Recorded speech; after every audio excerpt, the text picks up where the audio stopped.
Your instincts are good. So you're coming with us? 2 became 3. Skiing!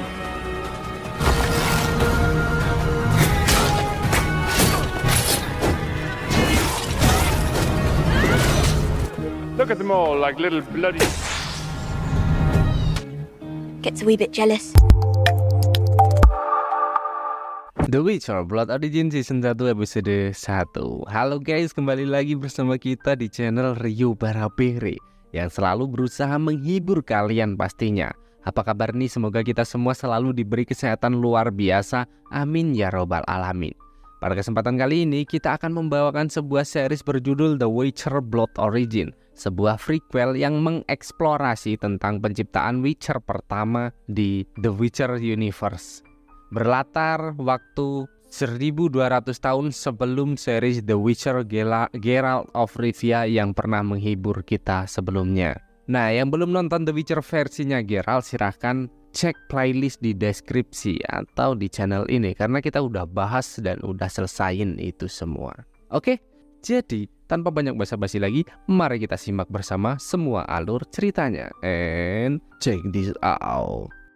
Sebelum semua benar-benar dimulai, kita diperlihatkan dengan Sandpiper atau penyair yang pernah kita kenal sebagai Mas Johnny tengah terjebak dalam sebuah pertarungan membara. I'm sorry!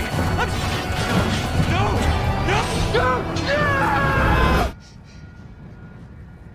Namun tepat sebelum kapak tajam menerjang, roda waktu seketika terhenti dan Mas Johnny sebagai Sencai atau sosok misterius yang bergerak sepanjang waktu mengumpulkan cerita dan kembali menghidupkannya.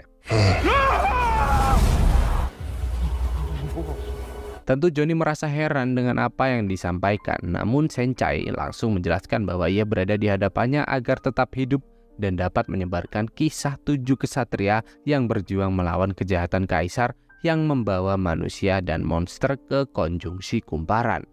Sehingga Johnny harus memastikan cerita terciptanya The Witcher pertama menyebar luas untuk membangkitkan semangat para elf tertindas yang hidup di benua modern.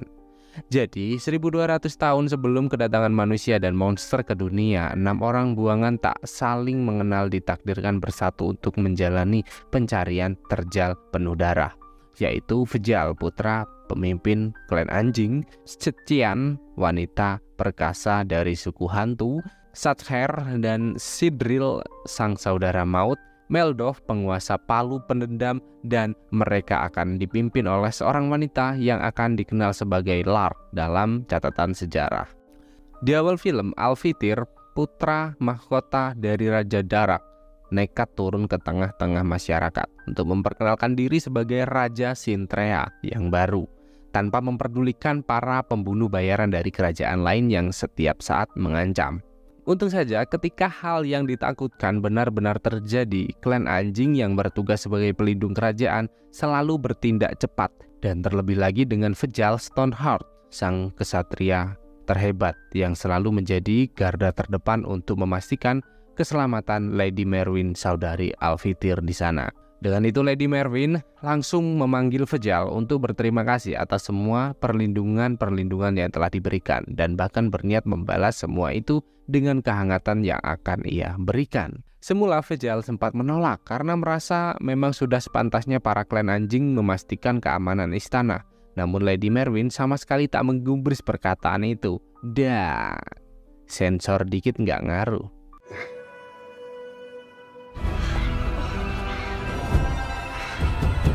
Fjall yang sadar akan kesalahannya pun pasrah jika memang harus dihukum mati. Namun sang ayah selaku pemimpin dari klan anjing tak akan membiarkan hal itu terjadi, dan lebih memilih untuk mengusirnya dari Sintrea.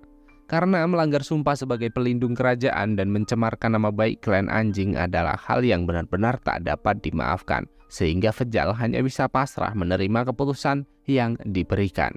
Bersamaan dengan itu kita juga diperkenalkan dengan seorang wanita penyair bernama Lark yang selalu membela kaum-kaum tertindas dan bahkan tak segan-segan menyerang para bajingan yang tentu saja membuat para warga jelata merasa sangat terlindungi. Itlin, si gadis lugu pun sangat penasaran melihat kemampuannya yang begitu luar biasa, Yang siapa sangka ternyata ia berasal dari klan Raven, pelindung setia Raja Midir dan keluarga kerajaan Prisia yang sengaja menutupi jati diri menjadi penyair keliling untuk menjalani kehidupan dengan tenang. Hingga beberapa prajurit kota pun mulai menyeretnya ke ruang tahanan untuk mempertanggungjawabkan kerusuhan yang sempat terjadi. Dan siapa sangka hal itu malah membuatnya bertemu dengan Fejal yang juga telah berada di sana. Suasana sempat menegang dalam pertemuan ini karena mereka merupakan pelindung dari kerajaan yang telah lama bermusuhan. Namun Fejal yang tak mau ambil pusing dengan semua itu langsung menyudahi perselisihan dengan menjelaskan bahwa dirinya bukan lagi bagian dari anggota klan anjing setelah melakukan kesalahan besar di kerajaan. Tentu Lark tak mempercayai penjelasannya begitu saja, karena membuat kesalahan di kerajaan sudah pasti akan dihukum mati. Namun Fejal tak dapat memberi penjelasan lebih karena para prajurit kembali datang untuk membebaskannya tanpa syarat. Sehingga Lark nekat kembali melancarkan serangan sebagai salam perpisahan di antara mereka. Tanpa disadari ternyata Lark melakukan hal itu hanya untuk mencuri kalung yang Fejal miliki agar dapat ia gunakan untuk keluar dari ruang tahanan dan menjalani kehidupan dengan tenang. Namun siapa sangka Niamah, sang saudari tercinta, telah lama menunggu untuk mengajaknya kembali hidup bersama klan karena kerajaan sangat membutuhkan perlindungan dalam masa panasnya peperangan. Sebenarnya hati kecil Lark benar-benar tersentuh atas datangnya sang saudari tercinta. Namun meski begitu, ia juga tak mau meninggalkan hidup penuh dengan kebebasan ini begitu saja. Itlin yang menyadari hal itu pun langsung datang mendekat untuk sedikit membuatnya tenang. Namun siapa sangka ia malah mendapati sebuah penglihatan tentang mendekatnya waktu kumparan yang akan segera melahap dunia, membuat api menerbitkan fajar baru, lahirnya makhluk buas raksasa, dan Lark harus mengakhirinya dengan membawa nama klan Raven untuk melengkapi sejarah di masa depan. Tentu kita semua merasa ambigu mendengar bocil polos memberi informasi secara tiba-tiba. Namun Ibu Itlin menegaskan bahwa semua penglihatan putrinya merupakan sebuah kebenaran dan selalu terbukti menjadi ramalan paling akurat sampai saat ini. Mendengar hal itu, Lark pun langsung berlalu pergi mendekati Niamah untuk memberitahu bahwa ia akan kembali ke klan bersamanya. Yang seketika beberapa pria bertopeng menyerang secara tiba-tiba, sehingga Lark langsung mengambil tindakan tegas dan bahkan Fejal juga kembali datang untuk membantunya di sana.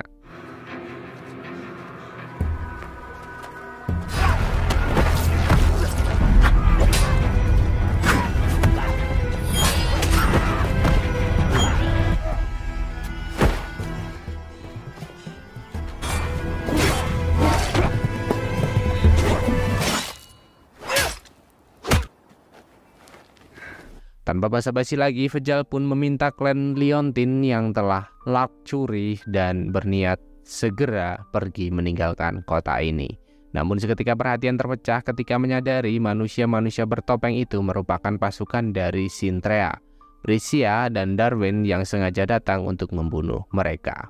Tentu hal ini menjadi sebuah pertanyaan mendalam karena tiga kerajaan besar itu sudah bermusuhan selama ribuan tahun.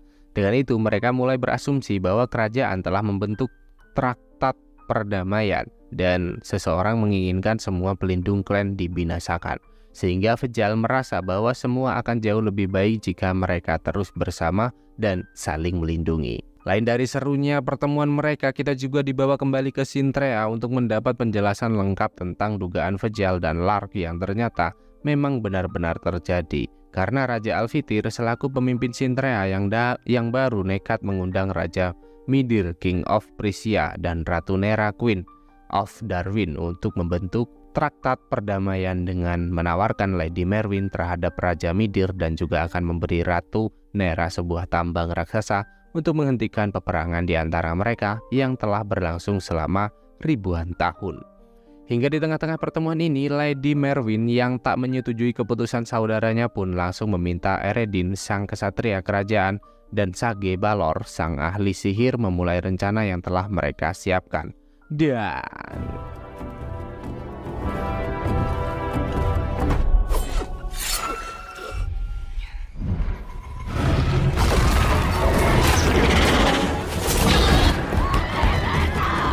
mohon monster raksasa datang menyerang secara tiba-tiba dan membuat 3 pemimpin kerajaan besar terbunuh dalam penyerangan ini, sehingga Lady Merwin selaku satu-satunya anggota kerajaan yang tersisa resmi diangkat sebagai pemimpin benua dan telah siap membuka lembaran baru memenuhi takdirnya.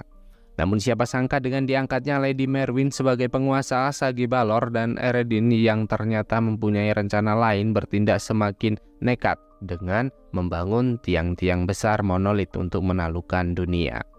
Tak lupa Sagi Balor juga meminta Eredin untuk terus memburu Lark dan Fjall dan langsung berlalu pergi menemui seorang tahanan berwawasan tinggi untuk menghubungkan semua monolit yang telah disiapkan.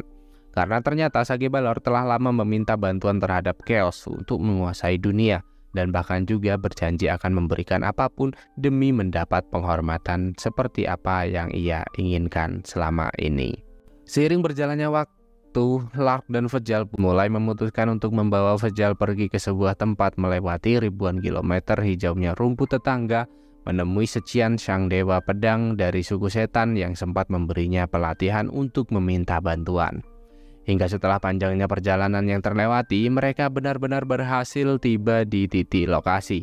Meski harus mendapat sambutan bintang 1 di sana, karena Sechian tahu betul bagaimana Lark diburu oleh kerajaan, dan lantas mengapa dirinya malah datang menemuinya seperti ini. Dengan itu, Lark menegaskan bahwa dirinya datang untuk mengajaknya pergi ke Sintrea agar dapat kembali memulihkan keadaan. Dan bahkan Fjall juga mengatakan bahwa dirinya pernah melihat pedang suku setan di Sintrea agar ia mau turut serta dalam rencana mereka. Semula Sechian sama sekali tak peduli karena rencana ini sangatlah mustahil untuk dilakukan. Namun Fjall terus menegaskan bahwa dirinya mengetahui jalan rahasia untuk melewati kokohnya tembok pertahanan, hingga ia pun mulai tertarik dengan tawaran yang diberikan dan langsung menguji kemampuan mereka di sana.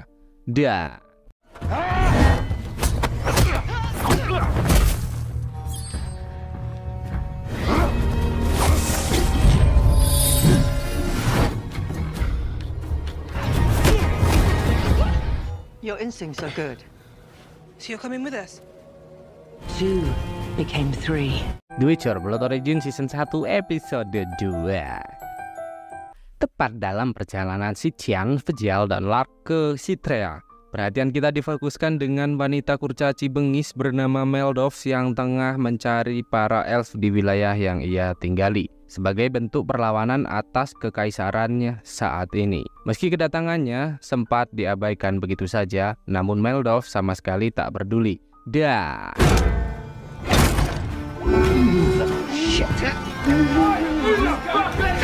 Taliesin of the One Eye.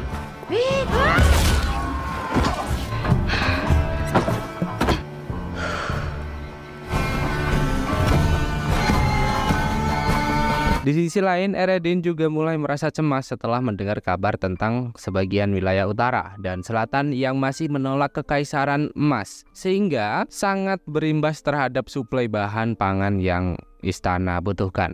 Sagi Balor yang tak mau ambil pusing pun langsung memintanya untuk menggantung semua pembelot. Namun tentu hal itu tidak dapat dilakukan begitu saja karena dapat membuat kita kehilangan akses mendapatkan baja kurcaci yang sangat dibutuhkan untuk kampanye dalam dunia baru. Lain dari perbincangan itu, Lady Merwin yang tengah menikmati suasana kepemimpinan dikejutkan dengan salah satu rakyat jelata yang melancarkan serangan setelah merasa tak tahan lagi dengan kelaparan yang melanda. Untung saja penyihir muda bernama Avalak langsung melindunginya di sana. Atas kejadian itu, tentu Lady Merwin merasa sangat penasaran dan langsung meminta Eredin dan Sagi Balor datang mendekat untuk memberi penjelasan. Seketika Eredin pun beralasan bahwa semua ini hanya masalah paceklik yang terjadi dan Lady Merwin tak perlu merasa cemas karena ia akan mengutus satu letnan memastikan keamanan. Namun Lady Merwin yang masih menyimpan kecurigaan atas semua ini langsung menolak tegas dan lebih memilih Valak menjadi pelindungnya. Yang siapa sangka ternyata Lady Merwin melakukan hal itu agar Valak dapat mengawasi semua pergerakan Balor dan mengambil buku monolit tanpa menimbulkan kecurigaan. Sementara dirinya akan pergi mencari tahu secara langsung bagaimana bagaimana keadaan Sintrea saat ini. Benar saja, Lady Merwin yang tak mau membuang-buang waktu lagi langsung berlalu pergi begitu saja dan tanpa sengaja melihat Eredin tergesa-gesa menemui salah satu saudagar bernama Brian yang tak lain adalah pujaan hatinya sendiri. Di mana dalam pertemuan ini Eredin terlihat begitu kesal karena ia hanya menceritakan kekacauan situasi terhadapnya dan kini para saudagar lain telah pergi membawa semua stok gandum keluar kota. Namun Brian beralasan bahwa dirinya tak sengaja membocorkan informasi dan Eredin tak perlu merasa cemas karena Sagi Balor tak akan mungkin menyimpan kecurigaan terhadapnya atas kejadian ini. Yang siapa sangka tepat pada saat itu Sagi Balor tengah bertindak semakin nekat dengan menyerahkan tumbal yang menjadi persyaratan untuk mendapat chaos secara sempurna. Meski ternyata pengorbanan yang ia berikan belum cukup untuk mendapat chaos secara maksimal, karena masih ada pengorbanan sejati yang harus dilakukan. Apa itu kira-kira? Kita simak bersama-sama. Seiring berjalannya waktu, Vejal, Sejian, dan Lark pun terus melanjutkan perjalanan dan mulai mencari cara untuk mendapat hasil yang memuaskan dalam tujuan mereka.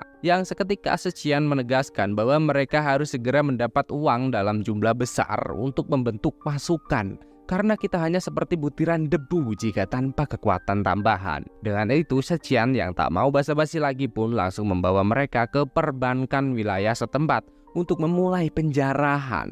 Namun siapa sangka setibanya di sana sama sekali tak ada barang berharga yang tersisa. Karena satu-satunya yang bernilai saat ini hanyalah kepala mereka sendiri.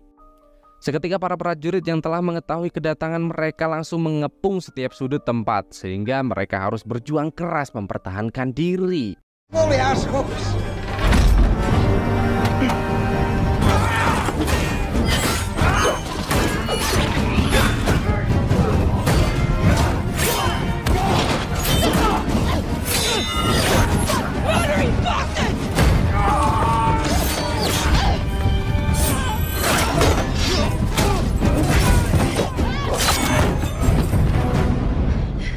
Untung saja setelah rapinya kerjasama yang dilakukan, mereka berhasil pergi melarikan diri meski Sejian harus terluka parah dalam upaya penangkapan ini. Bahkan saat ini luka Sejian juga terlihat semakin parah, sehingga ia meminta mereka untuk melanjutkan perjalanan tanpa harus terbebani dengan luka yang tengah ia rasakan. Namun tentu saja Lark tak akan melakukan hal itu dan mulai bergegas mencari obat-obatan agar mereka dapat kembali berjuang bersama. Hingga seorang pria mulet bolo jaranan bernama Calan datang memecah perhatian dan langsung mencari tahu perbuatan apakah yang telah mereka lakukan hingga ada imbalan besar di kekaisaran yang demi sebuah penangkapan. Yang seketika Lark pun menegaskan bahwa ia berniat membunuh permaisuri serta semua orang di balik kudeta berdarah yang tengah terjadi. Dan siapa sangka ternyata Calan juga telah merasakan imbas dari kekejaman para prajurit kekaisaran baru yang membantai penduduk desanya dengan kejam tanpa alasan yang jelas.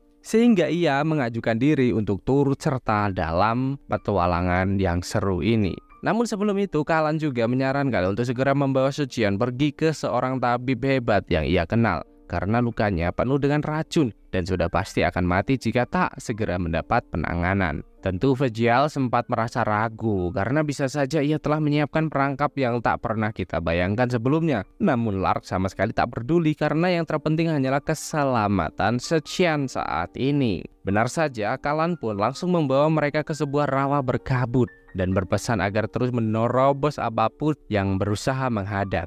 Hingga tiba-tiba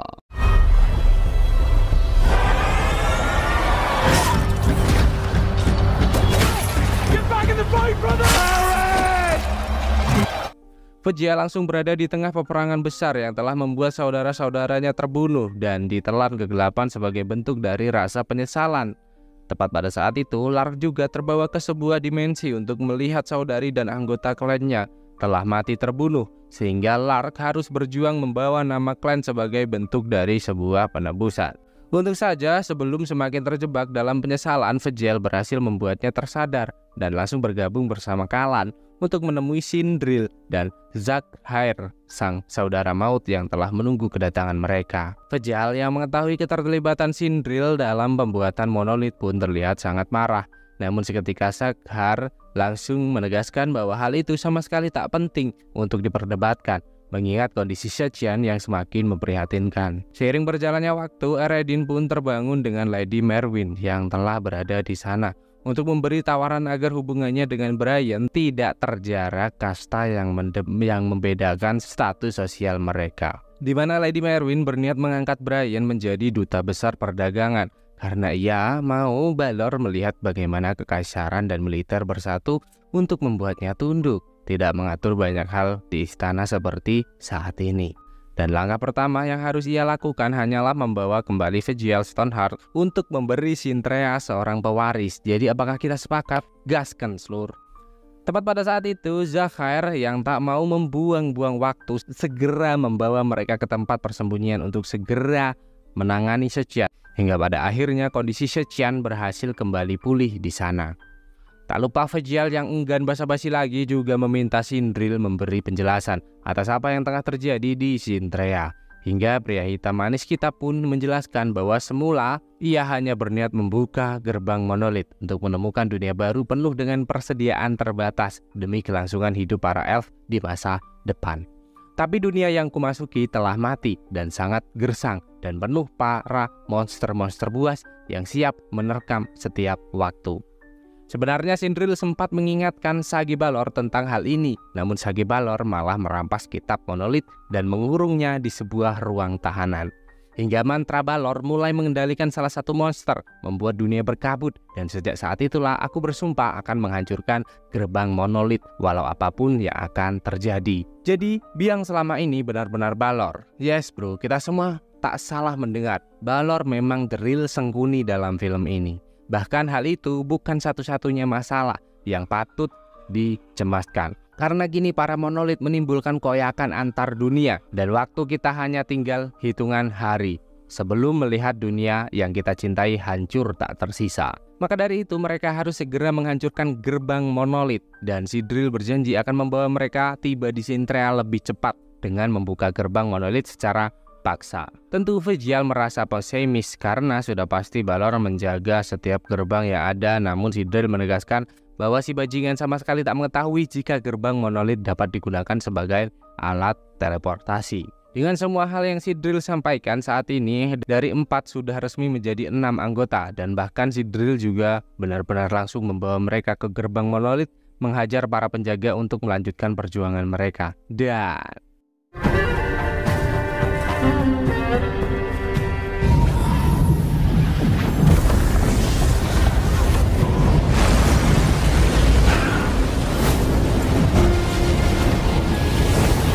alih-alih tiba di Sintrea dengan cepat, mereka pun merasa heran karena malah memasuki dunia dengan 2 bulan dan bahkan Sindril sendiri juga tak tahu berada di mana saat ini. Hingga perhatian Lark terpecah dengan adanya sebuah bunga kecil yang indah, di mana ternyata bunga itu hanyalah sungut dari monster penghuni rawa yang langsung berusaha menyerangnya di sana.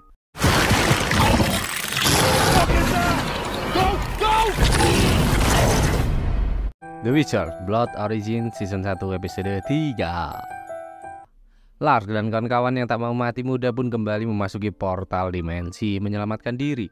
Yang untung saja besarnya daya portal membuat sang monster terbelah dan bahkan juga membuat mereka sedikit lebih dekat dengan wilayah Sintrea. Dad, Sintrea. Hingga seketika perhatian kembali terpecah dengan Meldov, sang kurcaci yang mengajak mereka pergi bersembunyi karena ada monster Balor yang selalu mengawasi wilayah ini. Benar saja Meldov langsung membawa mereka ke kediamannya, bahkan ia juga sama sekali tak menyangka dapat bertemu dengan kelompok Lark dan kawan-kawan yang sudah dikenal sebagai pemberontak kekaisaran baru. Karena ternyata ia juga mempunyai tujuan yang sama. Meski begitu mereka juga belum dapat bernafas lega karena menyerang kekaisaran dan monster yang ada membutuhkan banyak pasukan. Yang seketika Sechian memintanya tetap tenang karena Vegil berasal dari klan anjing dan mengetahui jalan rahasia untuk memasuki Sintrea secara diam-diam. Namun tetap saja hal itu bukanlah hal yang mudah untuk dilakukan karena ada monster besar yang selalu menjaga istana Sintrea. Hingga Sindril menanyakan bagaimana jika kita ciptakan monster sendiri demi berhasilnya tujuan kita. Karena monster dapat diciptakan melalui jantung makhluk dari gerbang yang dikombinasi sihir khusus yaitu dengan melebur intisari biologis untuk mendapat kekuatannya. Mendengar hal itu, Sajre terlihat sangat marah karena ia tahu pasti bagaimana imbas dari semua ini. Namun Sidril terus meyakinkan bahwa semua ini memang harus dilakukan. Di sisi lain, kita juga diperlihatkan dengan Avalak yang benar-benar nekat menggeledah kamar Sage Balor untuk mencuri buku monolit yang tentu membuat sang lady merasa sangat senang karena berpikir dapat segera menguasai gerbang monolit sepenuhnya. Namun siapa sangka Sage Balor menyadari tindakan Avalak dengan cepat sehingga sang lady bergegas pergi mengamankan buku monolit yang telah berada di tangannya saat ini. Untung saja sebelum Sage Balor benar-benar melampiaskan amarah, Lady Merwin kembali datang tepat waktu bersama Eredin dengan membawa Fenrik, anak didik kesayangan Sage Balor,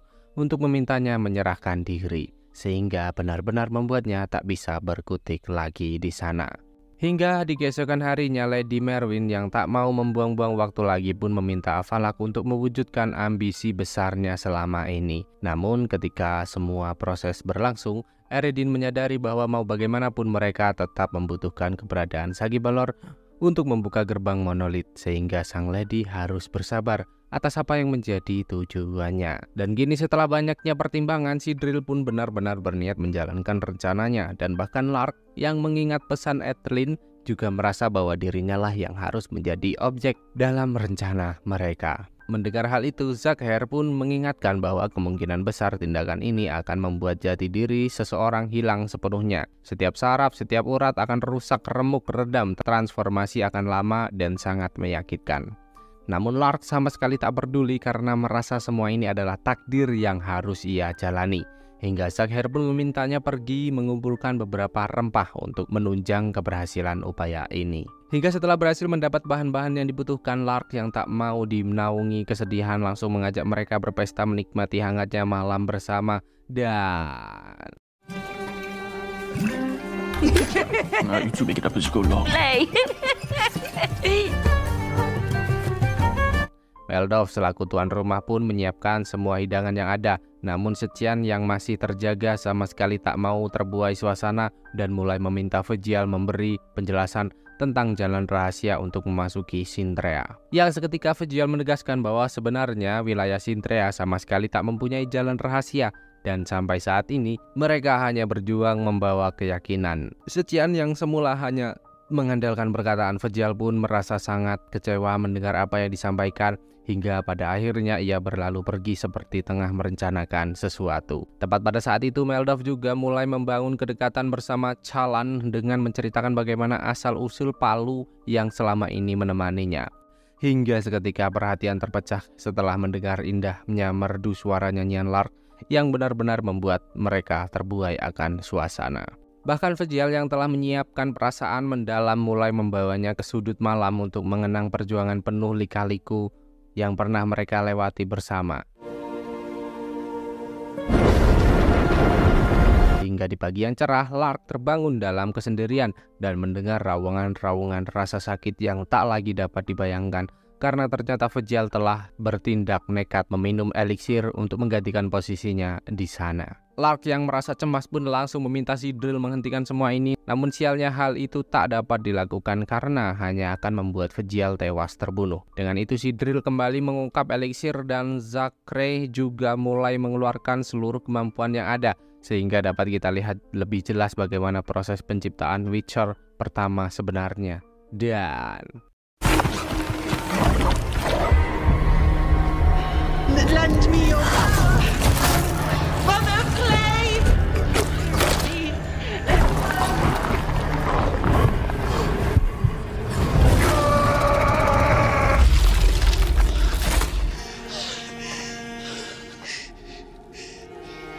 Fejial pun terbangun dalam ketakutan mendalam dan mendapati perubahan-perubahan indera perasa dalam tubuhnya. Meski begitu, hal ini sama sekali tak membuat kisah kasih di sekolah Lark luntur, dan bahkan ia juga mulai memberi belayan hangat untuk sedikit membuatnya merasa nyaman di sana.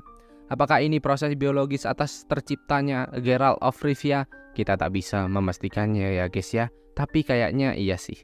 Lain dari kesibukan mereka, siapa sangka diam-diam Setien telah pergi ke Sintrea. berbekal surat pencairan Vejal untuk memberitahu Lady Merwin tentang titik lokasi persembunyiannya saat ini. Tentu Lady Merwin sempat merasa tabu atas informasi yang diberikan, karena jika memang pernah berpetualang bersama, bagaimana bisa Zetian mengkhianati mereka begitu saja. Namun tanpa basa-basi lagi, Zetian menegaskan bahwa hal semacam ini wajar dilakukan. Sama halnya dengan Lady Merwin yang tega mengkhianati saudaranya sendiri demi kekuasaan. Maka dari itu Zetian meminta 50.000 mangkuk seblak di muka untuk Vejal dan 20.000 nasi kotak untuk Lark sang gadis Riven yang tengah bersamanya. Bahkan Zetian yang mengetahui pasti bagaimana pentingnya informasi ini juga menambahkan bahwa ia harus mendapatkan kembali pedang leluhur suku setan dan sekaligus 50 pasukan agar dapat membawa Vejal hidup-hidup ke istana. Setelah menyetujui tawaran yang Zetian berikan, Lady Merwin langsung bergegas pergi ke ruang tahanan Sagibalor dengan niat memberi sebuah tawaran untuknya. Sagibalor yang masih dinaungi rasa kecewa pun menegaskan bahwa dirinya membangun sel Dimentrium untuk mengurung para penyihir pembangkang, tanpa pernah membayangkan jika dirinya sendirinya akan menempati ruangan ini. Namun seketika Lady Merwin menegaskan bahwa hal semacam ini tak lagi perlu terjadi jika Sagibalor bersedia menuruti perintahnya sebagai permaisuri. Karena jika Sagibalor mau bekerja sama, ia akan kembali menempatkannya di posisi Dewan Ketua Sage tanpa harus ada perselisihan. Jadi hentikan pertikaian ini dan mari bentuk masa depan bangsa elf bersama. Sedangkan kini Zetian sendiri kembali menemui Sidril dan kawan-kawan dengan memberitahu bahwa dirinya telah menemukan jalan terbaik menuju Sintrea, dan bahkan ia juga sempat menyadari perubahan Vejal di sana. Lark yang tak menyimpan rasa curiga pun langsung mengajak mereka bergegas mengikuti arahan yang Zetian berikan, hingga mereka mulai tersudut di sebuah perbukitan dan bahkan Zetian langsung berdiri tegap di antara prajurit kekaisaran yang berdatangan. Tentu tindakan ini benar-benar membuat mereka mengira telah dikhianati hingga tiba-tiba Skian!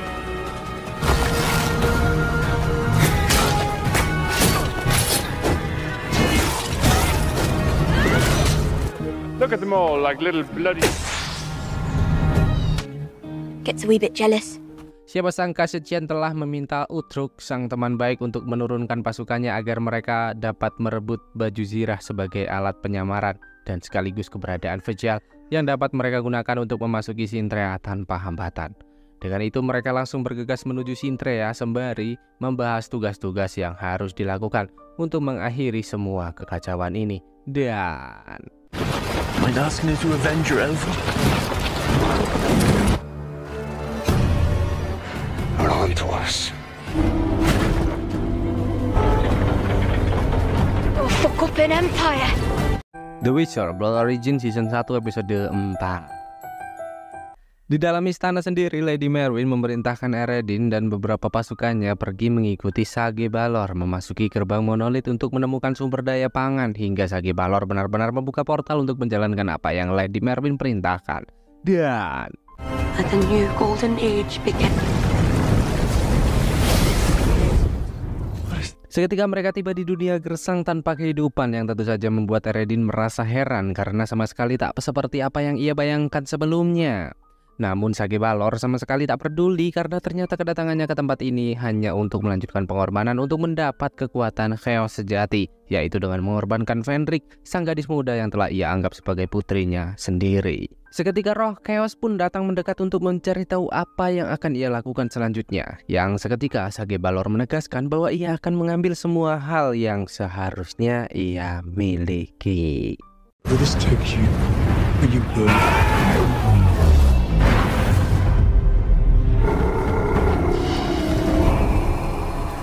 Tepat pada saat itu, Lark dan kawan-kawan yang telah berhasil melewati pintu gerbang juga mulai mengamati situasi sekitar. Sedangkan Zetian sendiri bertindak semakin nekat memasuki istana untuk benar-benar membawa Vejal ke hadapan Lady Merwin agar tak memancing kecurigaan atas niat dari kedatangan mereka. Setibanya di sana, Zetian pun langsung meminta imbalan seperti apa yang telah mereka sepakati sebelumnya. Namun siapa sangka Lady Merwin sama sekali tak memberi sambutan hangat dan bahkan juga malah meminta para penjaga untuk segera mengeksekusinya. Untung saja Zetian merupakan sosok pintar, juara cerdas cermat dan telah mengantisipasi hal semacam ini, sehingga Lark dan kawan-kawan yang berada di sisi luar langsung nekat memulai penyerangan dengan melumpuhkan beberapa prajurit yang tengah berjaga. Eldar, to Di tengah-tengah panasnya situasi, Lark yang tak mau membuang-buang waktu kesempatan juga mulai berbicara lantang di hadapan para warga Sintrea untuk mempertegas bahwa anggotanya sama sekali tak mempunyai niat jahat dan hanya memperjuangkan sebuah keadilan. Bahkan ia juga memperlihatkan lumbung gandum yang telah kosong sebagai gambaran agar mereka dapat membayangkan bagaimana kehidupan di bawah pimpinan permaisuri dan kekaisaran yang hanya akan membuat anak cucu kalian mati kelaparan. Maka dari itu mari kita bangkit, jangan sia-siakan peluang yang ada karena dengan bersama kita bisa meraih kemenangan sesungguhnya. Seketika amarah para rakyat jelata benar-benar bangkit sehingga semangat membara Lark benar-benar berkobar dan langsung meminta mereka mempersenjatai diri untuk memulai perlawanan. Kini Lady Merwin yang mempunyai niat membangun kedekatan dengan Fjeld pun membenarkan semua berita yang beredar tentang Alvityr dan para klan anjing yang mati di tangannya sendiri. Karena ia tak mau lagi dianggap sebagai barang subur yang diperjualbelikan tanpa sedikit pun merasakan kebebasan. Meski aku mencintai kakakku, namun cara lama harus mati agar kesalahan para raja pendahulunya tak terulang kembali. Tentu Lady Merwin mengira ia telah memberi tawaran yang sangat menjanjikan. Namun ternyata salah karena Fjeld tak akan melupakan perbuatannya begitu saja. Menyadari perubahan yang Fjeld perlihatkan, para penjaga pun langsung membawa Lady Merwin pergi menyelamatkan diri. Sehingga seketika seekor monster menyeramkan muncul tepat di hadapannya.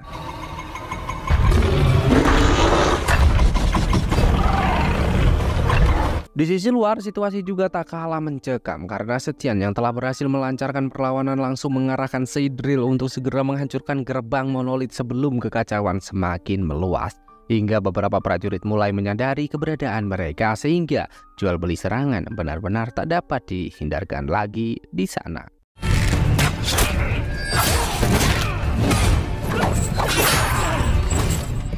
Thanks.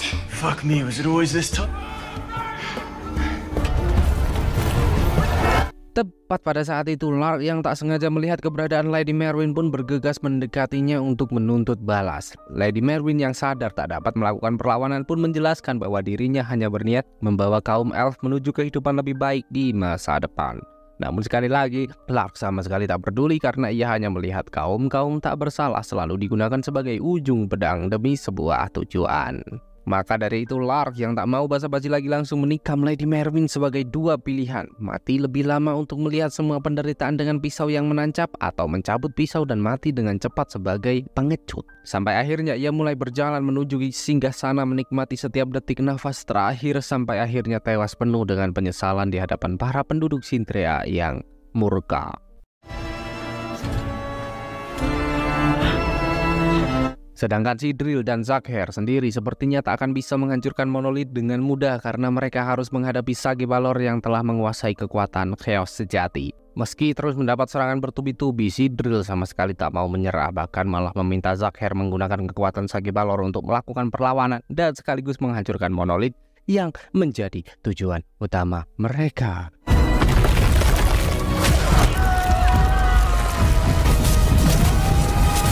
Ketegangan pun semakin memuncak karena pertarungan Fjeld dan monster meresahkan juga terus berlangsung secara bersamaan.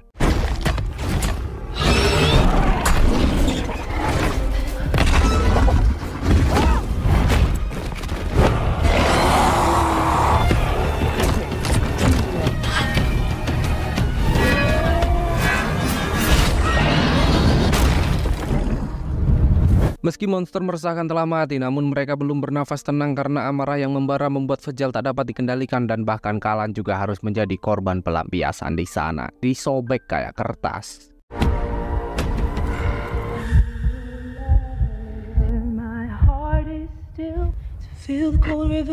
Untung saja Lark kembangkit tepat waktu dan langsung melantunkan nada-nada indah untuk membuat situasi kembali pulih.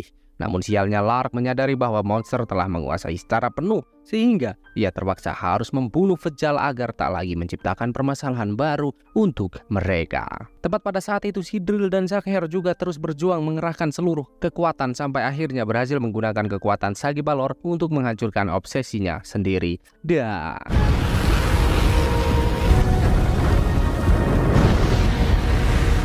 Multiple worlds cross through each other. Sejak peristiwa itu terjadi, semua makhluk hidup sunyi senyap sampai benua mulai terbangun, kapal-kapal terdampar di negeri asing sehingga membuat manusia hidup berdampingan bersama para elf. Di waktu yang sama kita juga diperlihatkan dengan Lar dan kawan-kawan yang terus mengenang kesedihan. Karena selain kehilangan orang-orang yang disayangi, mereka juga dihantui kecemasan atas apa yang akan terjadi dengan semua kejadian ini. Tak terasa 6 bulan berlalu begitu cepat dan Lar kembali menikmati hidup bersama kawan-kawan dan calon buah hati hasil cinta kasih bersama Fejal yang dipercaya akan membawa kehidupan baru. Di sana Lar juga sempat meminta Itilene meramal kehidupan bayi yang akan ia lahirkan, hingga si gadis polos tanpa dosa itu menjelaskan bahwa sang bayi akan membawa nada pertama sebuah lagu yang akan mengakhiri segala masa kehancuran. Namun sialnya sebelum Mas Joni mendapat nama dari buah hati Lar dan Fejal, series ini berakhir begitu saja, yang tentu saja menjadi pertanyaan besar untuk kita semua. Dan The Witcher Blood Origin Season 1 pun selesai. Setelah menumpas habis series The Witcher Geralt of Rivia, kita sama sekali tak menyangka bakal nemuin film ini sih bro. Sayangnya cuma terdiri dari 4 episode. Entah belum update atau memang cuman segitu, saya nggak tahu ya. Oh iya, menurut kalian siapa buah hati Fejal dan Lar sebenarnya? Kalau kalian tahu tolong tulis di kolom komentar. Kita benar-benar nggak dapat informasi akurat nih sama series ini. Seperti biasa ya bro ya, apabila ada salah kata, alur melenceng, penyebutan tokoh kurang tepat atau pengeditan yang kurang pas, kita mohon maklum sebesar-besarnya. Semoga kalian selalu terhibur dengan review-review sederhana yang kami suguhkan, dan tunggu seri-seri selanjutnya yang tak kalah seru pastinya. Jadi, see you in the next time bro, sampai jumpa di video selanjutnya. Bye bye, I love you.